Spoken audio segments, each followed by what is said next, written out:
Welcome to Chillin' 101. We hope this video helps. In this video, I will show how to replace a Nissan Titan tailgate handle. Begin by removing the inner tailgate trim panel to expose the handle assembly and wiring harness. Unplug the connector and remove the bolts securing the handle. Test the new handle and reconnect the wiring before reassembling the trim panel to ensure proper fit and operation.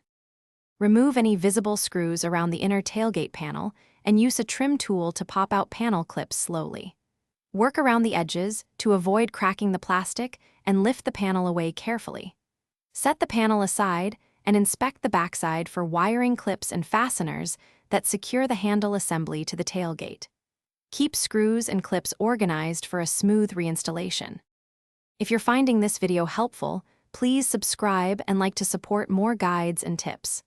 Quick recommendation: bring your space to life with the Echo Dot smart speaker as a handy workshop companion for timers, music, and voice commands while you work.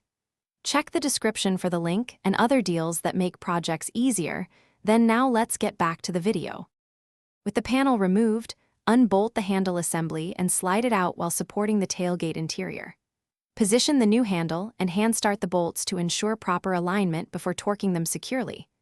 Reconnect the wiring harness and test the handle operation and lock function several times. Once satisfied, replace the trim panel and fasteners, confirming all clips sit flush and the tailgate opens and locks reliably. Thanks for watching. Consider subscribing if we helped you.